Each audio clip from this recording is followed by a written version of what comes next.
تاسو نه تپوس کو کډيري بیا دوه دي او رب تخوخي دي نو چې الله تخوخي دي نو موږ به سوایو کې بیان وایو او خفیفتان علی اللسان وجب مسانی ستړی کېږم پیله او ثقیلتان فی المیزان د قیامت پر ورځ په تله کې درنې دي نو چې خبرې مې دوه شوې زما رب هم پې خوشحالېږي رب به خوشحاله و که نه او په تله کې هم درنې دي او په ژبه مستانې دي وایه به ټول که خیر یو ځل ما سره ټول وایه سبحان الله وبحمده سبحان الله العظیم لازمی معنا بیا کوم سبحان الله معنا څه الله د هر عیب نه پاک دی لکه په دې خو ایمان دی که هېڅ عیب الله کې نشته وبحمده څومره ښکلي صفتونه دي د ټولو مستحق څوک دی الله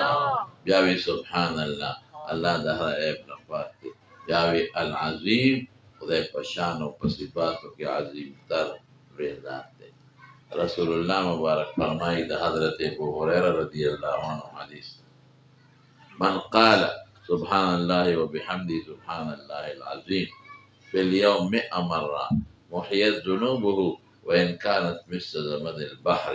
چا چې سل ځله دا الفاظ دا کلمات وی د ده ګناهونه که د دریاب د زګ عمرم دي نو الله به ورته معاف کړي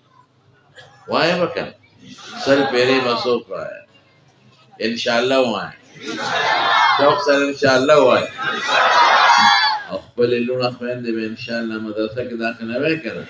انشاءالله وایه انشاءالله کوم شی چې نه ښکاري نو ته به یې په تله کې سینګ تلی د امام بخاري رحمت الله علیه په هغه ډله رد کوي او څه وایي چې الله فرمایي ونضع الموازین القسط لیوم القیامه مونږ به انصاف وانه تلي د قیامت په ورځ راکړو نو تله چې خدای لګوي نو څه تماکو خو پې نه تلي نه پې ټیپر تلي او نه پې بوس تلي او نه د ګوړې منډی د آخرت میدان چې ګوړه به پې تلي په دې به څه تلي نیکۍ بدۍ یو طرف ته نیکۍ او بل خوا بدۍ دا به تلي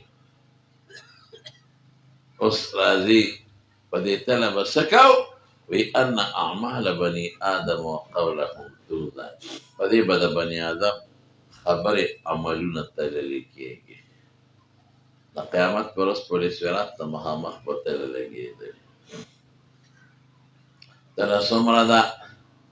یو ځل داود علیه السلام د الله نه سوال وکړ وی خدای دا تله راته وښایه نو چې ورته یې وښوله نو بېهوشه پرېوت نو چې هوش کې راغی نو ژړلې وی خدایه الله نه یې سوال کړی د تېروتم داود علیه السلام وی خدایه تله راته وښایه چې ورته یې وښوله بېهوشه پرېوت چې هوش کې راغی نو بیا ژړل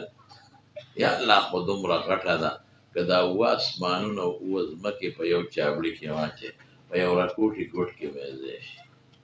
خدایه دا به زموږ په عمل څنګه ډکېږي نو الله وفرمیل ای داوده چې زه خو غواړم په یو کجوره هم ډکولی شم چې عمل کې اخلاصي وزن یې ډېر الله به پې په خپله وزن کوي جبریل علیه السلام به ډنډه نیولي ملک الموت به ولاړې آدم علیه السلام به ولاړې د کوم پیغمبر امت سره چې حساب کتاب کېږي هغه پیغمبر به وي کرام الکاتبین فرشتې به نو اعمال د بني آدمو خبرې به وزن کېږي اوس دلته راځي قسط یې معنا کې قال مجاهد دا د خپل یو طریقه د شرح الغریب بالغریب القسطاس والعدل بالرومیه په رومیه ژبه کې قسطاس عدل ته وایي نو قسط هم عدل شو ویقال القسط مصدر المقسط وی قسط مقسط مصدر دی نو طالبان سوال کوي یا طالبان مقسط خو د اسم فاعل د ثلاثي مزید فی دی قسط مصدر د ثلاثي مجرد نو د دې ډېر ګڼ توجیحات دي خو اسانه ده چې دلته د مصدر نه مطلق ماخذ معنا دی اصل ماخذ د دې ټولو بابونو د ثلاثي مجرد مصدر او بیا یقالو بیا څه وایي بیا وایي چې ويقال القسط مصدر المقسط وهو العادل مقسط عادل وإن الله يحب المقسطين. وأما القاسط فهو الجائر أو قاسط ظالم توي. أما القاسطون فكانوا لجهنم حطبا. إمام بخاري وي كذا مزيد من استعمال کے